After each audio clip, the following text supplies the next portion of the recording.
Celebrations కి అందరికి స్వాగతం. ఓకే, సో ఈ ఇయర్ మనం చాలాసార్లు చెప్పాను, మనం ఒకసారి కంపెనీ స్టార్ట్ చేసుకున్నప్పుడు వెరీ స్మాల్, చాలా చిన్నగా స్టార్ట్ అయ్యాము. ఒక మహావృక్షంగా ఒక చిన్న విత్తనం చెట్టు మొదలవుతుందో ఆ టైంలో మనం స్టార్ట్ అయినప్పుడు 60 ఎకరాలతో మొదలు పెట్టుకున్నాము. సో 60 ఎకరాలతో స్టార్ట్ అయినప్పుడు మనం అప్పుడే ప్లాన్ చేసాం, అంటే coming down 5 years down 6 years down ఖచ్చితంగా మనం 2000 ఎకరాలలో ఖర్చుల సాగు చేయడానికి ఆ రోజు మనం టార్గెట్స్. మనం ఒకేసారి 2000 ఎకరాలు అనేది అసాధ్యం కాబట్టి మనం స్టార్ట్ అయినప్పుడు చిన్న ఒక విధానంగా మొదలయ్యాము. సో ఇక్కడ ఈ గోలింగ్ పిల్లలు గమనిస్తే నేను స్టార్ట్ అయినప్పుడు 60 ఏళ్ళతో మనం స్టార్ట్ అయినప్పుడు అకౌంట్ చూసుకునే వాళ్ళము, కంపెనీ కానీ తర్వాత బ్రాండింగ్ కానీ అన్ని దగ్గర చూసుకుంటాం. బికాస్ ఆ టైంలో మనం చాలా చిన్నవాళ్ళం. మనం గోలింగ్ ఏ డిపార్ట్మెంట్ ఆ డిపార్ట్మెంట్స్ క్రియేట్ చేయాల్సిన అవసరం ఏర్పడింది. సో ఆ క్రమంలో మన అకౌంట్స్ టీమ్ కానీ, అడ్మిన్ టీమ్ కానీ, రెసిడెన్స్ డిపార్ట్మెంట్ కానీ, next legal department, branding team and coming to digital team, రకరకాల డిపార్ట్మెంట్స్ కి మొత్తం క్రియేట్ చేసేసి అదే డిపార్ట్మెంట్ ఆ డిపార్ట్మెంట్ వాళ్ళ వర్క్స్ పదం కంపెనీ 2011 10వ తారీఖు అక్టోబర్లో తిరుమలగిరిలో ఒక చిన్న కంపెనీ చిన్నగా స్టార్ట్ అయింది నాగపూర్. సో ఆ కంపెనీ స్టార్ట్ అయ్యే ముందు నాకు కాళ్ళతో చదువుకున్న ఒక పద్యం నాకు గుర్తొచ్చేదన్నమాట. కాకి మర్రి పంట తెచ్చి కాళ్ళ మధ్యలో పెట్టి 6 పప్పులు పెట్టి అందులో ఒక గింజ నాటి మధ్యలో పడి సో పెరగడంతో సాగే అది ఒక చిన్న పద్యం మాకు నా కాళ్ళతో ఉంటే 2003 ఉంటే ఆ బ్యాచ్ లో ఆ ఇయర్ బాగా కాళ్ళతో ఉండేది. సో కాకి మర్రి పంట తెచ్చి కాళ్ళ మధ్యలో పెట్టి 6 పప్పులు పెట్టి అందులోనే ఒక గింజ అంటే మర్రి గింజ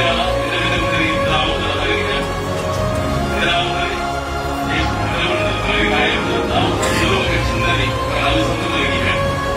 సో అది దాని మధ్య పంటల మధ్యలో పడి అది తిరిగి ఆ సాక్షి కూడా తన సామ్రాజ్యానికి మరింత దృష్టిగా. సో ఈరోజు సంపంగి కూడా అలాంటి వాతావరణం వచ్చింది. ఈరోజు సంపంగి ఒక గిజగా కనబడినంత గిజ మర్రి చెట్టు గిజని ప్రపంచంలో ఎవరు దాన్ని గుర్తించరు, దాన్ని గిజగా గుర్తించరు, దాన్ని ఎవరు వెలిగించారు. సో అదే రోజు ఆ 2011 సంవత్సరంలో సంపంగి అనే ఒక పదాన్ని ఎవరు గుర్తించలేదు, ఎవరు గుర్తించలేదు. సో ఎవరు లేకుండా ఎవరిని పట్టించుకోకుండా తనంతట తాను శక్తులను లాస్ట్కి ఏం చేస్తుంది ఒక రేసులు దాటి మధ్యలో పడి దానికి కొమ్మల మధ్య పెరుగుతా ఉన్నప్పుడు అది ఆఫ్టర్ ఏం చేయలేదు దాన్ని ఇవ్వలేదు. అదే విధంగా ఆ రోజు సంపంగి స్టార్ట్ అయిన రోజు ప్రతి ఎక్కువ చాలా మంది ఇగ్నోర్ చేసి అంతకంటే ముందు నాకు చిన్నప్పుడే నేను మా పొలంలో కానీ మా ఇంట్లో చూసినప్పుడు ఏదో చేయాలన్నప్పుడు నా మనసులో నాయనగా ఇబ్బంది మాట్లాడుతున్నాను కూడా కూడా లాస్ట్ కి మీరు ఏ కాదు మాట్లాడుతున్నారు వీళ్ళు అవుతుంది మాట్లాడుతున్నారు ఏ కాదు లాస్ట్ కి ఏ పని కాదు తీసుకెళ్ళిపో చాలా జరిగింది. ఆ తర్వాత నీకు ఏదో ఒకటి చేస్తారని మనసు ఉండేది. ఈ లోపు అనివార్య కాలంలో మా ఫాదర్ పాస్ అవ్వడం, ఆ రోజు నాకున్న చుట్టాలు కానీ నాకున్న బంధువులు కానీ మా బాబాయ్ కానీ మా మేనవాళ్ళు కానీ లాస్ట్కి డిగ్రీ చదువుకోవాలన్నప్పుడు మీ మదర్ని గుడిపల్లికి పంపించేసి డిగ్రీ చదువుకొని ఉద్యోగాలు ఇచ్చినాను. సో ఆ ఏదో పెట్టిన మంచంలో నాకంటూ ఒకటి గుర్తింపు రావాలని చెప్పేసి ఆ రోజు గుర్తిపోయినా ఆ రోజు హైదరాబాద్కి కూరగాయలు నేర్వడం జరిగింది. ఆ రోజు వచ్చిన తర్వాత 2012 సంవత్సరంలో ఈ సంపంగి అనే సంస్థానాన్ని స్థాపించి ఆ రోజు నుంచి మనకి వేరే స్టార్ట్ అయింది. స్టార్ట్ అయినప్పుడు ఒకటి చెప్పై ఈ రోజు సంపంగి అనే కంపెనీ ప్రపంచంలో ఏ దేశంలోనైనా తెలుగుడు ఉంటే ఆ తెలుగుకి సుపరిచితమైన కంపెనీ సంపంగి కంపెనీ.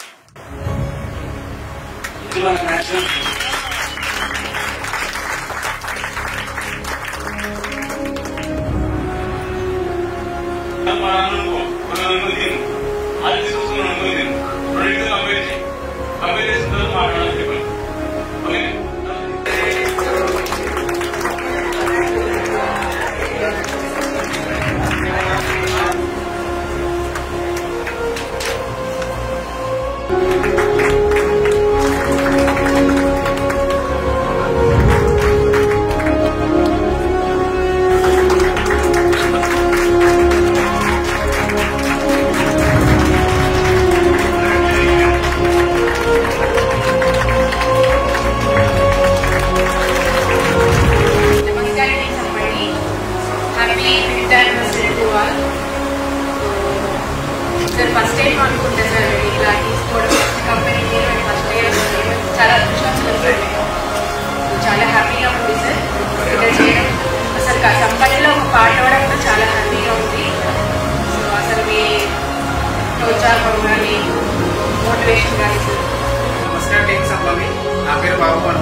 మాది సంపంగీకరణలో.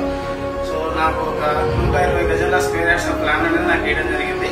సో నేను ఒక నమ్మకంగా స్టార్టింగ్ నుంచి పనిచేశాను. సో ఇక్కడ నాకు ఈ ల్యాండ్ ఇవ్వడం వల్ల నాకు ఒక కూతురు ఉన్నది, నాకు ఒక ఉపాధిగా కానీ నాకు ఒక హెల్ప్ఫుల్ అవుతుంది. సో థ్యాంక్స్ టు సంపంగి గ్రూప్ అండ్ సంపంగి CEO అండ్ సంపంగి MD గారు. Thank you so much. నమస్కారం. సంపంగి కంపెనీ 50 యానివర్సరీ సందర్భంగా మాకు ల్యాండ్ ఇవ్వడం చాలా హ్యాపీ ఉంది. ఇది ఫస్ట్ గిఫ్ట్ తీసుకోవడము. Thank you Suresh sir and committee sir. Opportunity ఇచ్చినందుకు దాన్ని కాపాడుకుంటామని కోరుకుంటున్నాను. Thank you so much.